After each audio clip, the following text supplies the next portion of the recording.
Welcome back to the DNA Pest Control Podcast. We're going back to back to back to back. Today's a good day. Today's a good day. It's always a good day, especially when we have a guest. Mm-hmm. So today we have Isaac Piasta on. He is from Virginia. He is with the company First Defense, and he has about 2 years of experience in the industry. Isaac, are you there? Yes, sir. How you guys doing? Pretty good. Doing Always great. good, especially with a guest. Yeah, thanks for coming on. That's always good. Yeah, it's awesome to be on here. Oh, yeah. So how did you even hear about us? So actually, whenever I first started doing pest control, I was trying to figure out as much information that I could, without, having to read a bunch of books and stuff. So I was going on YouTube and looking up a bunch of stuff, and I was told by my friend Rob, the person we were working with, he said, why don't you try a podcast? And I was like, okay. And I looked up pest control podcast, and yours was actually one of the first ones that came up, and I just started listening to it, and it actually helped me out a lot as a first technician. Dang, that's cool. What did it help you out in? I mean, what was kind of some of the stuff that popped out? Just, like certain, chemicals, because you had, the different ways you're supposed to treat, how you need to treat for ants, cockroaches, and different things of that nature, and like you were telling me whenever you treated for ants, like, are you using baits? Are you doing everything that you can to actually eliminate that colony? Because you can take out one specific queen, and it's not, you're never going to get a full control of them because you're not getting all the queens. Nice. And just little things like that, just little, tricks and, hints and helps that, it's really helped me out along the way. Okay, awesome. And so I guess let's back it up 2 years. What were you doing before pest control? So I was actually, fun fact, and so I was actually at a textile mill. I was a technician at a textile mill. I worked on machines. And so my bosses, sorry, I'm a little nervous here. But my wife's uncle, he owns a pest control company, and I've been with my wife since we were probably about 16 is when we first got together. So I've been going over seeing her family and stuff since I was about 16. And we went over to Thanksgiving one day, and he asked me if I wanted a job, and I thought about it, nice and hard, and eventually, I messaged him back and said I would love to try it. I went on a ride with him one day, and it was really, really good. He told me I'd get a work truck, and that and I'd go out on my own and take care of, the work that he gave me, and I thought that sounded awesome, so I gave it a try. That's awesome. Yeah, that's cool. It sucked you in. Oh, yeah. That's something when y'all were talking, I've heard y'all say it a couple of times, you don't really, know that that's what you're going to do going into pest control. You don't really ask about going into pest control. It just kind of happens. Yeah, no, usually it's usually a random experience. Someone pulls someone in, it's really kind of a unique thing because no one, who wakes up in the morning is like, I'm going to be a pest control tech. Yeah, you're right, man. I mean, because right now it's hard to even find people to actually come and do the work because I guess there's like a big stigmatism or something on it. Like they're like scared to do it or something. I don't know. Yeah, I think there's a lot with the chemical side. People are terrified of chemicals and you're mixing chemicals. Exactly. But there's proper ways to do that to stay safe. Exactly. But, the other thing is people are scared of bugs. People are scared of rats. People are scared of mice. They don't want to get into that situation where they're touching that dead body or they're, seeing a massive spider, run across the floor because they normally would scream and run away. So I think that too.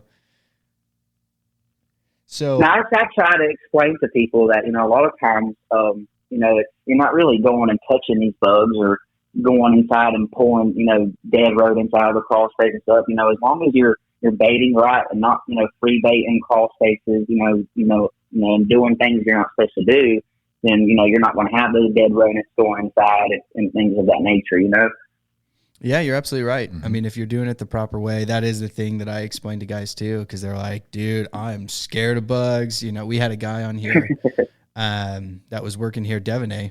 He was terrified of insects. But once he got into it, and he was really nervous to actually transition because he was in the office to become a tech. And he was terrified to get like, well, what if the bugs are crawling on me? And I'm like, dude, you're not getting yourself in a situation where they're going to be all over you. We're just spraying for them. That's it, you know? I've tried to explain that, but it's hard to. It really is. I mean, you have to kind of put them in that situation to see what we're doing. Mm-hmm. And then they're going to realize you don't see as many bugs as you think. Yeah, it really isn't. Okay, so you ended up getting into the business. So you tried it out. What were your thoughts getting into pest control? What was kind of going through your head when you jumped into it? So honestly, when I first jumped into it, like I said, I rode with him that first day, and it was awesome. I really liked it. I think one of the first accounts I ever did was a rodent only, had a really big building. It was actually a big property with multiple buildings on it. Mm-hmm. And I just like the fact that, you know, we was out there, you know, by ourselves, you know, and we were taking care of, you know, just the customer's needs, and, you know, and, you know, no one, you know, really telling us what to do. You know what I mean? Yeah, no, that's actually one of the big things that I love about pest control. Yeah. Is you get the vehicle, you're by yourself, you get to go out and do your thing. And you don't. It's like being a kid again sometimes, you know, like you're out on summer days, you're outside chasing bugs, chasing lizards and everything else. Yep. Yeah, I can't tell you how many times I've told people that. I'm like, it's crazy to think about, but I was burning ants with a magnifying glass, you know, when I was a kid, and now I'm literally, I mean, I'm not doing the same exact thing, but I'm killing them. I'm doing the same thing. I'm killing them, yeah, but it's still fun. Yeah, it still reminds me of being a kid again, out there running around, just, you know, good sunny days chasing bugs. You know? Oh yeah, you just have better equipment to kill them. Yeah. Yeah. Yeah, the flow zones work perfect. Yep, exactly. So, okay, that's cool. So you got into it, you kind of went through it. So what kind of kept you around and what kept you in pest control? Okay, so honestly, what's really kept me around is, so with that, you know, my wife, that's her uncle. And he's honestly been a really good guy. He took care of me, you know what I mean? Everything that he said, you know, he's done it right, because the last place that I left, they were unfortunately not, you know, treating their employees right. It's you know, it's a warehouse, it's, you know, just another number. So whenever I switched to him, I was not just another number. I was actually, you know, another human. You know, he treated me like I was an actual person. You know, I come there to help him, and he helps me. You know. Oh, absolutely. That's awesome. Yeah. And then the customers have been great. You know, they really have. You know, you do get them couple that, you know, that might, you know, have a bad day, and I just try to keep in my mind that you never know what they're going through or what kind of phone call they just got off of or anything like that. So I just try to, you know, be as nice and respectful as I possibly can. But most of the time, my customers are really good to me. You know, I can't thank them for that enough. Yep, and you're a unique breed, because there's not a lot of guys out there. There's not a lot of technicians out there that can go on doors and have people angry and just walk away with it, and just, you know, walk away. Yeah, you know, they take that personal, like it was a personal attack, and it's not. They don't hate you. They, you know, they just had that situation that made their day bad. Yeah, and you just happened to catch it. So, and you're there. Yes, you're the one who knocked on the door, and it happens. You know, bad time. You know, bad place. Yeah, and actually, you know what? And people should look at that as a good thing. You know, luckily you were the one that they talked to instead of someone else that probably would have knocked them out. You know, so it's always a good thing when you run into those situations and let them release all that anger on you as a tech, because then you can just go to the next job and you're good. You just help them out. You know, think of it as a positive. And yeah, me and my boss was actually just talking about that the other day, where, you know, you never know. They actually probably could have helped their day. You know, they kind of had a little ventilation, and then it was over, you know? Yeah, actually that happened to me on the doors when I was selling pest control. I went to one of the brothers' houses, and they ended up having their brother or sister living across the street. And he's like, hey, you need to go over there. Yeah. I went over there. I knocked on the door because the brother sent me. Mm-hmm. Guy opened the door pissed. He was screaming at me.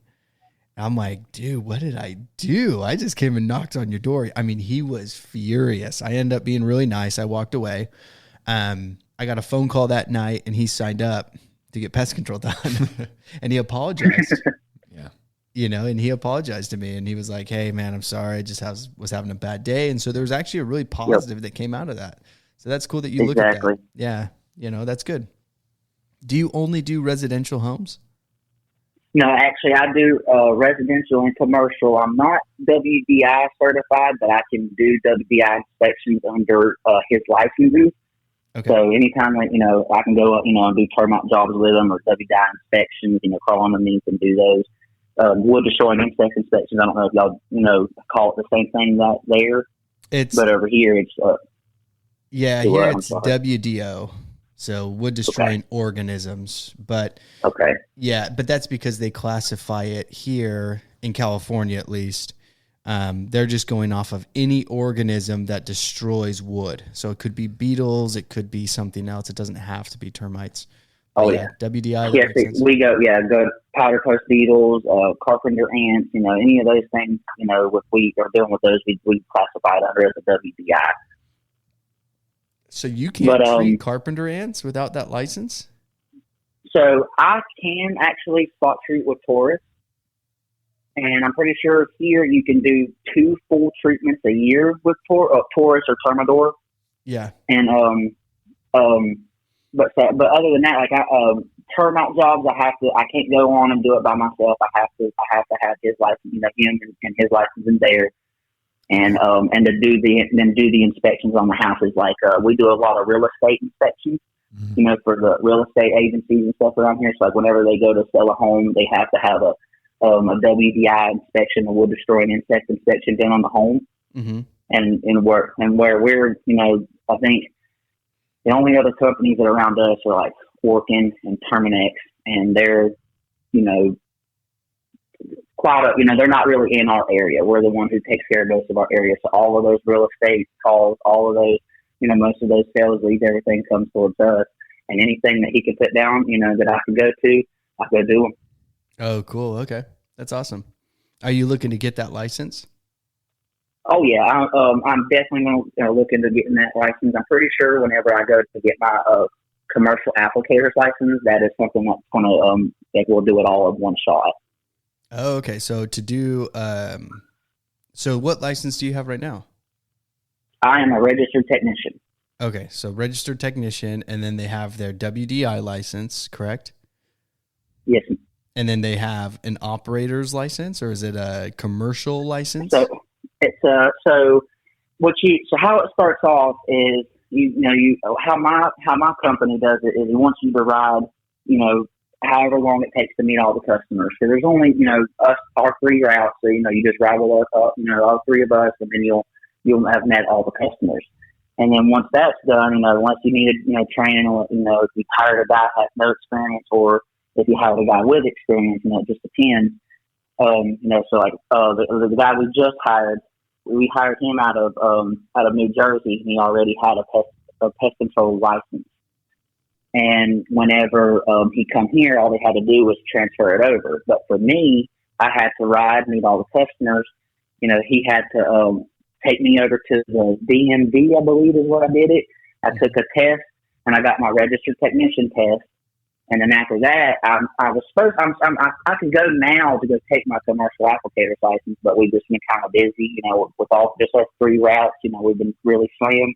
Yeah. But what you're supposed to do that is after you become a registered technician for at least a year and providing, proof of, sufficient education or training and experience in pesticide use, then you can go to receive your authorization letter and then go take your commercial pesticide license.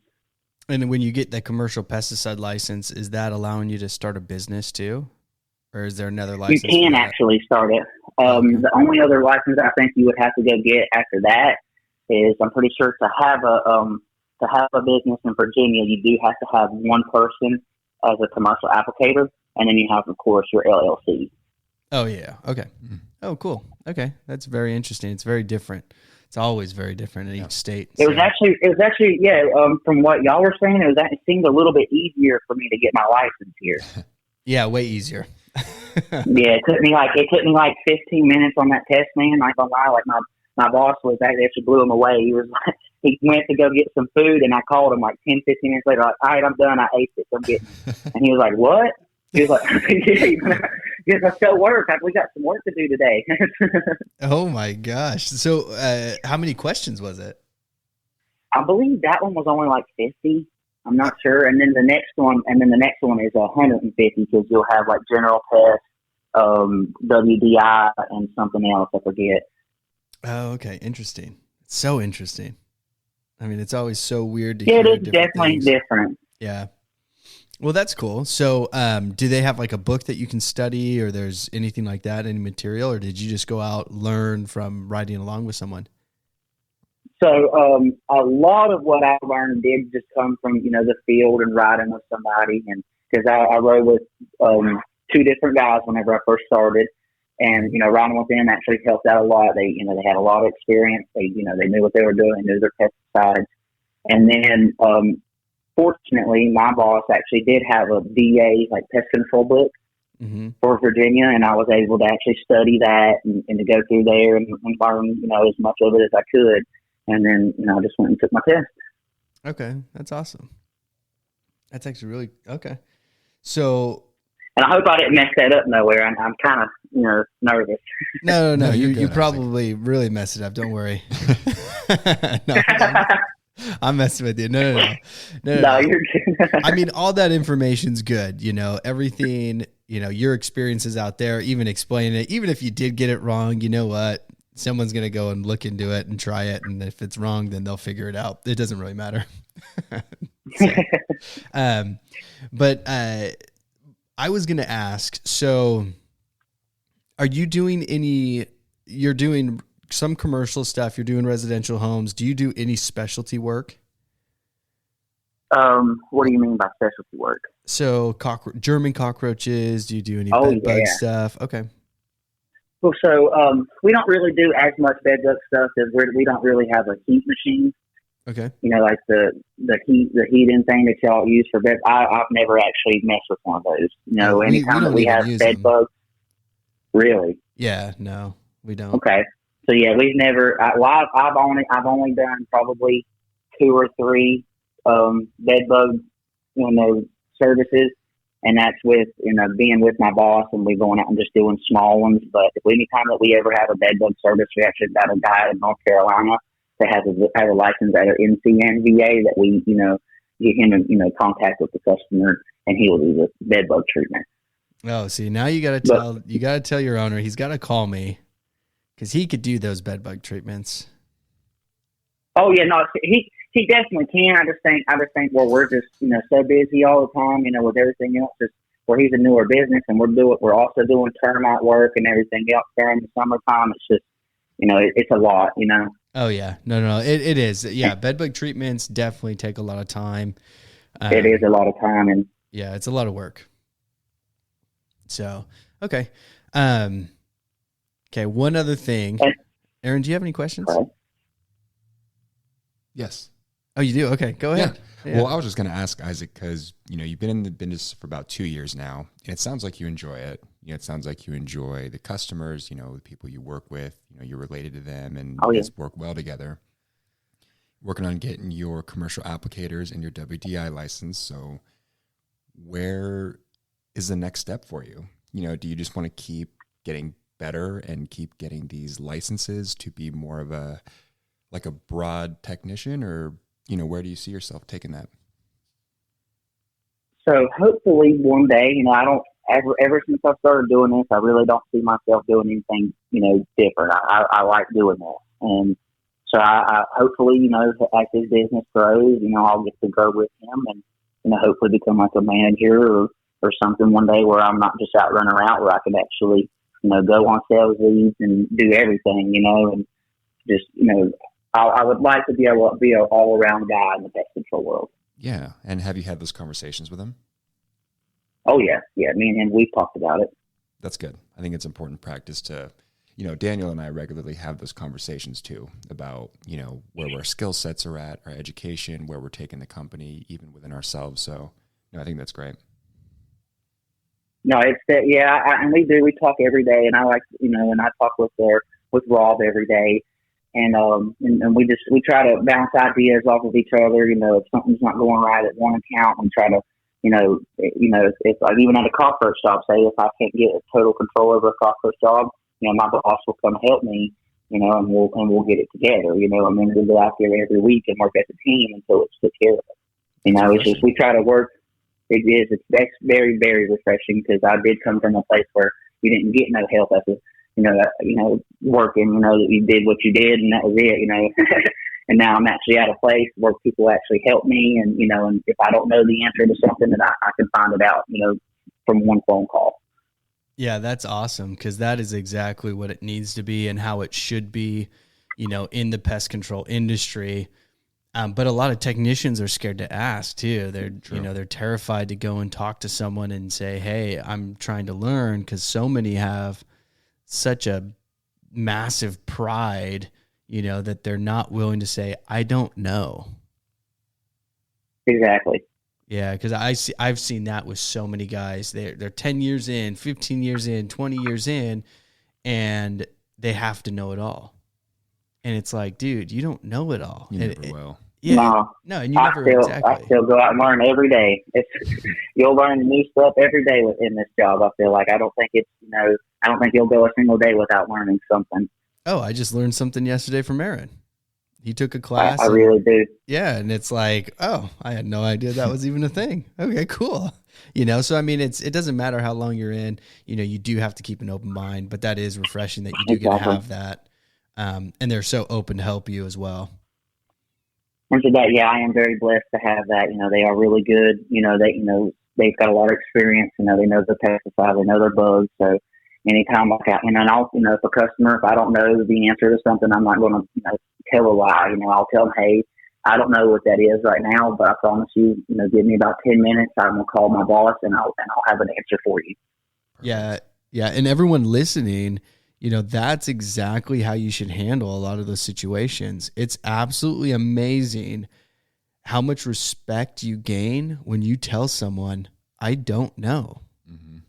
Because you're right. When you open up and you are, you're that vulnerable with the customer, they're not going to switch to somebody else because you're being honest with them.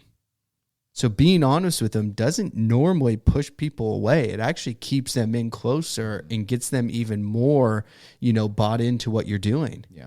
So when you're being honest like that, it's amazing what actually comes from it.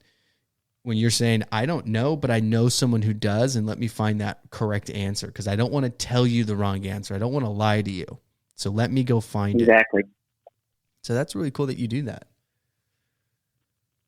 Yeah, I try my best. And another thing, I don't see why people would lie about certain things like that, because, a customer's just going to go back and look up exactly what you said. Yeah, and that's happening too. So, that's exactly right. All right. So I'm gonna stir up the pot a little bit. Okay. What have you learned since you've been in the industry and maybe was even taught that is not correct?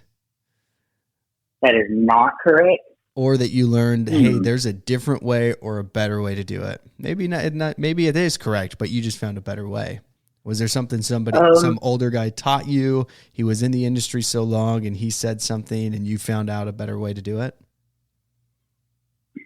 So the only thing that I can think of, honestly, that, that someone's taught me that, that we've changed is, I don't know really how good this will be, but we were using pin guard on carpenter bees.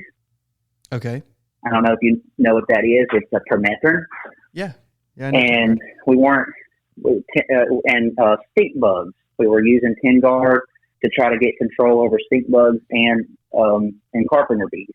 Well, it really wasn't working that well. And our previous technician was the one who, introduced it, told us that this is the way we needed to treat for it. And we were using gallons and gallons and gallons of pin guard and not getting any control over the stink bugs or the carpenter bees. Mm-hmm. And we eventually ended up switching because my boss called his chemical guy and talked with him and figured out that the best way to treat for them was actually we went to Lambda Star. I don't know if you know what Lambda Star is. No, I do not. It's a Lambda. Something, I know the beginning of the chemical name is Lambda something, but it's called Lambda Star, and it makes it at a pretty lower rate. But as soon as we started using that instead of a repellent like the 10 guard, we switched to a more of a micro encapsulator. So instead of them, repelling off the house, they didn't know it was there, and we actually got more of a kill instead of them trying to get away from the house. And then when the chemical eventually was not there no more, they just kind of ransacked the house. Oh, gotcha. Okay. Oh, that makes a lot of sense. But at least he's open to switching it up and change up those chemicals and find out and see what works and what doesn't. Exactly. And 10 guard, it was a good chemical. It's a good knockdown chemical. But as far as leaving a barrier around the home for a sufficient amount of time, and to continuously kill those carpenter bees, especially if on wooden homes where that chemical soaks into the wood instead of really staying on the outside. You know what I mean? And it's just it was harder to try to use that 10 guard as a repellent and not getting a kill than to put down the micro encapsulator and actually getting more of a kill. Yeah. Oh yeah. No, that makes a lot of sense. Alpine wouldn't be a bad one either. Alpine WSG, because that's what we can use out here. But it's a really broad label, so you're able to spray it in a lot of areas, but it has the transfer effect. So if if you spray that hole where the carpenter bee is going in and out of, it's eventually going to get that product on it, and then die. So Alpine wouldn't be a bad one. And it's not micro encapsulated. We've never actually tried that. I've never actually tried that. That would actually be a good idea. I didn't know that you could actually use Alpine on we don't use Alpine a lot, so I didn't know you could actually just use it to spray the house. Oh yeah. Now it is expensive. So I mean, if I would what my boss was telling me, it was yeah, no, Alpine is stupid expensive, but it's a great product. It's a really good product for ants. It's a really good product for any social insects, actually. So if you have any social insects, Alpine's great. Okay. Yeah, but the label's really the best thing about it. It's not even necessarily the chemical. It's really how lenient they are on where you can spray it and how you can spray it. But if we're treating outsides of homes, it's very specific of what we're doing and how much we're using. It's not you go spray every house with Alpine because you're going to break the bank. Yep, labels the law. Yeah, so, but okay.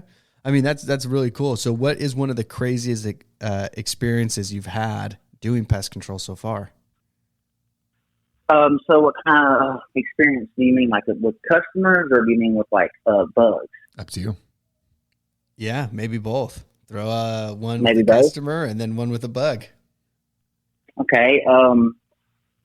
Just right off the top. So whenever I first started, I was a fresh technician. Well, it's probably about 8 months after I'd started, and where I was actually had my own truck. So I didn't get my own truck till about 6 months in, and was and out doing my own thing till about 6 months in.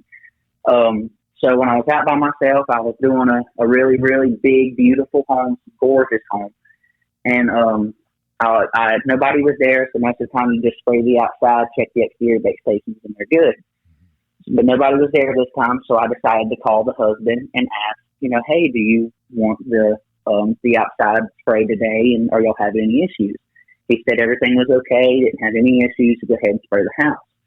Well, I was, I just got done spraying, I was filling out my ticket, I was sitting in the truck, and I heard a car hit gravel, and I looked up at the top of the driveway, and there's a big dust ball coming, from a car all the way down the driveway, and they're going like 30 miles an hour down this gravel driveway, and they slam on the brakes, get out the car, and it's the wife, and she's cussing me out, mad, saying her dog just had chemo radiation over at Duke University, and that I can't be using these chemicals around them, that they're carcinogens, and all this and all that. And I was just trying to explain to her, I was like, hey, your husband told me it was okay that I sprayed, and the whole time she's just yelling at me, and I had actually used their water spigot to fill up my flow zone before I got started. Well, that water spigot dripped a little bit onto the carport, and she thought I'd put chemicals, so she took her water hose and started spraying the water off the carport with the water hose. And at that point, I just had to turn around and leave. Oh my gosh! Yeah, I was like, all right, you have yourself a blessed day, ma'am. And I got out of there. I called her husband. And I told her husband, I said, I'm sorry, but your wife is big mad right now. You gave him a heads up. Oh yeah, no, I did. He was like, "What?" I was like, "Yeah, well, I guess I wasn't supposed to spray." And he said, "Oh no." Oh man. He said, "I'll take care of it." And they're awesome customers. I still have them to this day. You know, she's apologized and stuff, and I completely understand. You know, because at that time I didn't know. I honestly didn't even really know what a carcinogen was like that. You know, I really didn't know like that. I had to really go and talk to my boss and ask him what she was even talking about. And carcinogen has to do with, I guess, passing cancer and stuff like that. Yep. I'm not, and then and she just had the whole radiation thing done, and I understood why she was upset, you know. Yeah. But dang, that's probably one of my crazy customer ones. That's for sure. All right. Well, what about insect? What or rodents? I guess it doesn't matter. Any pest. What about that? Okay, so so one of my first ever real termite, where we found termites. I was doing me and my boss, we were riding together. It was part of that first 6 months where we were, he was training me and showing me the customers and stuff. We got a call, the guy, he has a renter in the home, and he said that she said that there's termites, but he didn't think so. And so we go out there and we start to inspect. Well, the whole crawl space, it's like a half crawl space, half basement kind of setup, and it's a really older home, little old home. And so it's an inaccessible crawl space. So what we had to do is we had to pull the metal off the back of the crawl space to actually get inside and look. Mm-hmm. Well, as soon as you shine your light in there, all you see are hundreds of return tubes coming off of every single joist in that whole entire crawl space. Oh no! And I can send y'all the pictures after we get off here. But yeah, and so we were like, oh no. So then we decided, we need to get down into that basement because he had like a bunch of stuff locked off in the basement and stuff, and we decided to move that out and get down in there. You go down there, every joist in that whole entire basement's covered. Some of the joists are completely, dismembered, falling down off of each other, because of how long it had been going down. Like there was literally 3-foot shelter return tubes coming from the joists trying to go to the ground. Whoa! And the guy still didn't want it treated. What? Have you gone back to see if that house is even still standing? I pass by it all the time, and I look and I see it, and I think about it all the time. I wonder. I know that the renter is gone now. I know that she's been moved out and stuff. But and we told the guy, where it's an older home, you might get lucky, with it being harder wood, less, water content in the wood, But at this point, with that problem going on for so long, I don't see the house being saved. I really don't. Dang, that is crazy. Yeah. Yeah, like she had the trim around her doors and stuff. It looked like someone literally took a pin and just stabbed her trim all the way around her doors as many times as you could. And if you were sitting there shining lights and stuff in it, or poked your finger through it, you'd have termites poke their head out. Oh my gosh! It was a really crazy experience. And I remember getting under there, and I remember seeing the termite tubes and freaking out, like, "Holy crap! What is that?" And my boss, kicking my leg, like, hey, calm down, the customer's right there. You don't want to. Like, shut up, dude. Yeah. Oh my gosh. It was a really great experience, so it was. Yeah, but it's fun to go on those because it really gives you a perspective of how bad it can get. Oh yeah, it definitely. Yeah, and it's just a really good experience to bring to the next home because now you can kind of relate to them as saying, okay, if you allow this to keep going, look at this picture. This is how bad it can get.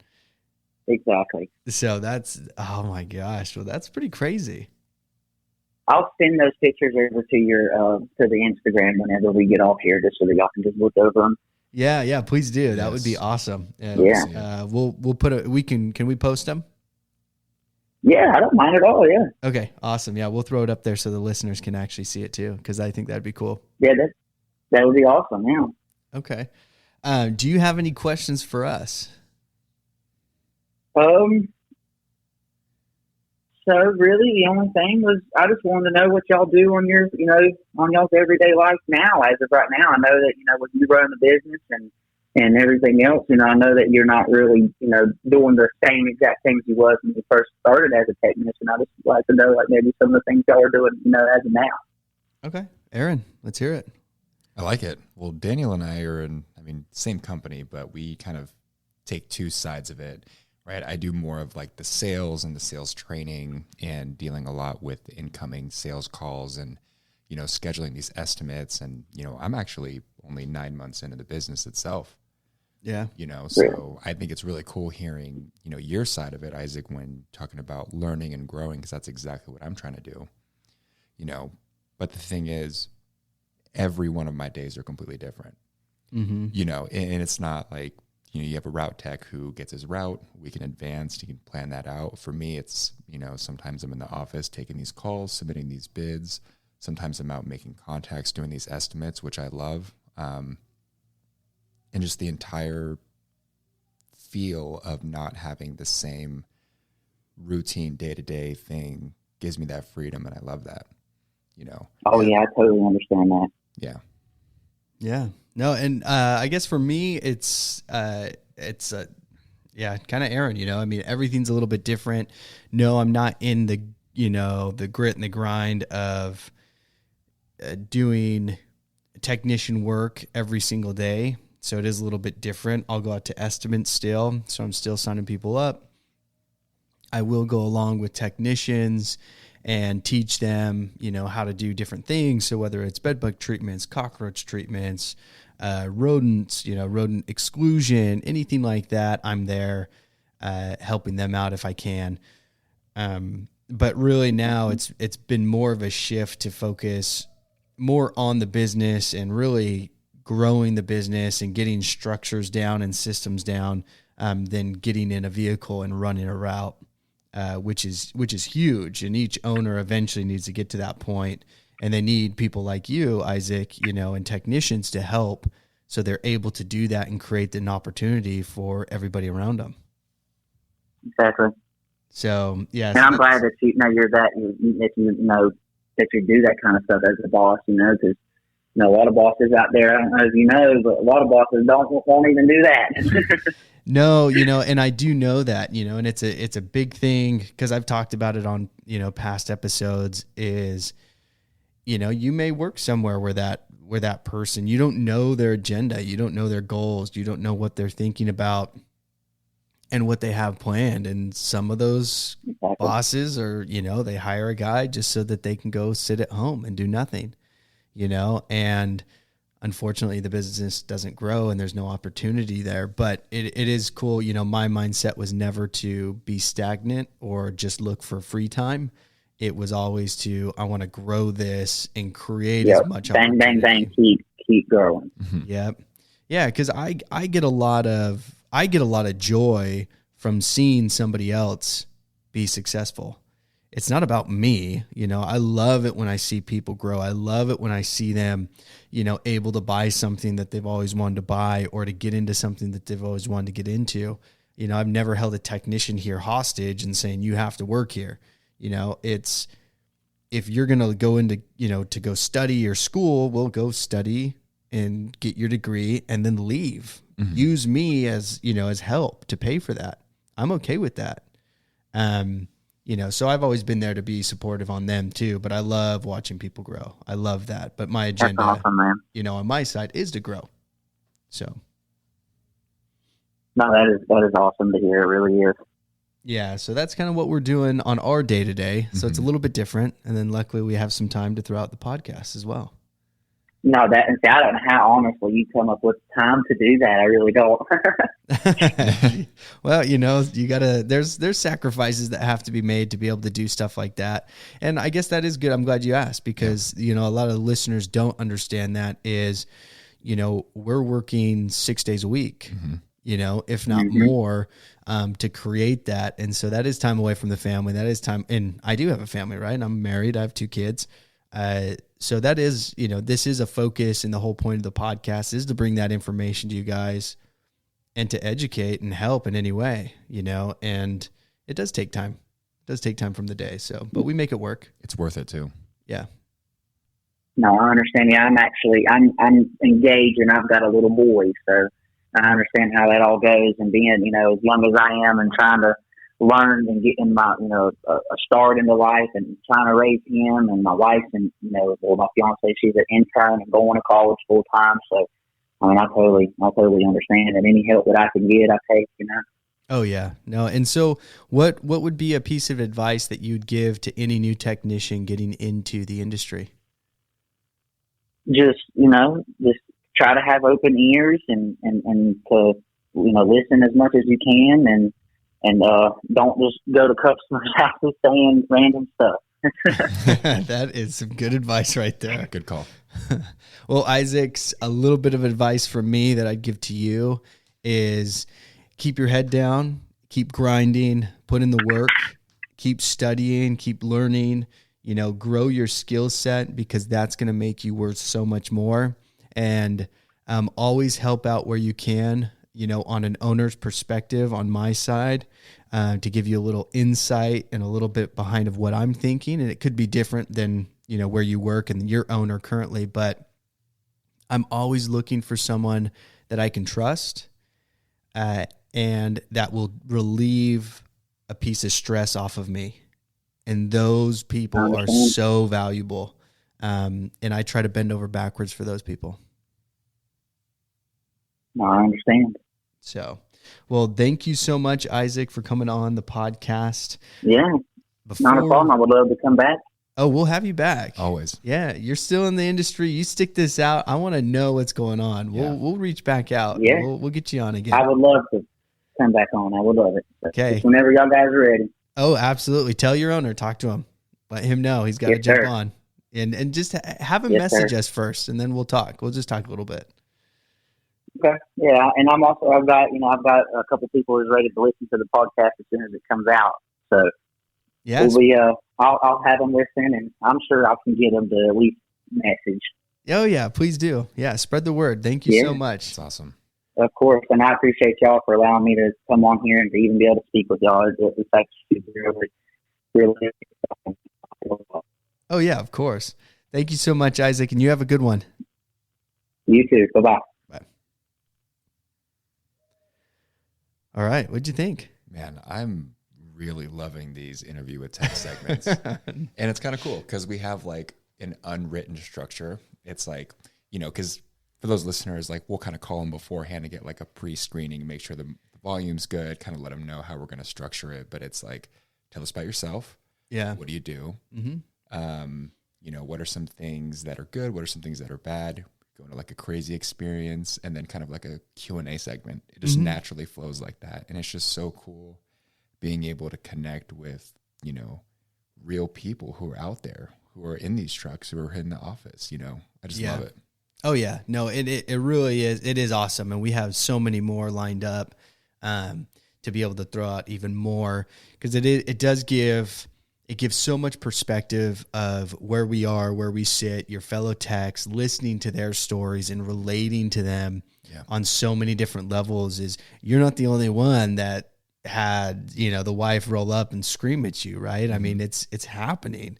Yeah. You're not the only one who's walked in, or in this situation, he found a ton of termites, but it's so relatable to us because I've walked into highly infested bed bugs. Yeah. And the guy said, no, I don't want it. Or cockroaches. Or cockroaches or termites or whatever it may be, right? I mean, there's so many things, and it's just like, we're all going through that. Mm-hmm. And it's really cool to hear everybody's experience behind, really behind it. Well, I guess in different states, different areas, we're all going through it. It's all the same. Yeah. What's the saying? It's same shit, different pile. Yeah. Same shit, different toilet, wherever you want to call it. Yeah, whatever it is. Yeah, but it is. It really is, So we have the ups and the downs, and we get to hear that perspective from them. Yeah. So I like that a lot. Anybody listening, you can be on. We'd love to have you on. We'd love to pick your brain. We'd love to hear your experiences, the good, the bad, what you've learned, what you're doing, what's the differences now, from when you have been. The young guys, because it seems to be a pattern of a lot of young people that are listening. Talk to these older guys and let them come on. I'd love to pick their brain about, what they were doing 40 years ago in the industry and what it's come to now, because there's so much that has changed and it'd be really cool to talk to them. Yeah, I agree. You know, I mean, it's just anybody and everybody, even if it's just it doesn't have to be a tech either. You know, you don't have to get one of your fellow techs on. Let's get the office on. Let's get the sales guy on. Let's get, you know, the owner on. Let's talk. Let's have a good conversation. Yeah. Because it's always fun to really understand what that is. And I'll try to bring on, I'll bring on Tina. I think that's a good idea. Yeah, we'll bring her on. She's in the office. She's kind of running everything in the office side, but it's a really good perspective for technicians to know what even the office is going through. Mm-hmm. You know, not just what other techs are going through, but really what a company looks like as a whole, because it's so different. Mm-hmm. And a lot of guys don't know that, especially if you're starting your own company. Oh yeah. You have no idea what the office is going through. You know what you go through. Mm-hmm. You don't know what they go through. You don't know what the sales guy went through. It's not always the same. It's never the same. No, it's never the same. So I think it is good. Mm-hmm. So, but thanks for listening to the DNA Pest Control Podcast. Remember to look us up on Instagram, follow us, check out our stories. We are throwing out episodes, and we give you, just an update on when we're throwing those out. And also spread the word. You know, we do this episode, these podcasts for free. We don't charge you guys anything. It's just content that we go and try to find and create. And like we had with Isaac, we take time out of our days and out of our weekends to create this stuff for you guys. Mm-hmm. So if you could, that would be awesome to spread the word. Let other technicians know about us. Let the office know about us. Let the owners know about us. Let the managers know about us. Really, let's spread the word and get this out, to educate technicians and really change our industry for the better. Mm-hmm. Because we're so old, but we're also so young. And we're barely getting into so many things that other companies have been doing for years. Mm-hmm. And this is really one of those channels that we can create that change in the industry and really put a higher standard on ourselves. And I think that's what we need to do. Yep. You can also email us at DNA Pest Control Podcast or pestpodcast@gmail.com. And then you can look us up on our website at DNA Pest Podcast. Everything is going to be obviously below. If you're looking this up on Apple, Spotify, wherever it is, we have all that information below as well. All right. And thanks again for listening to the DNA Pest Control Podcast.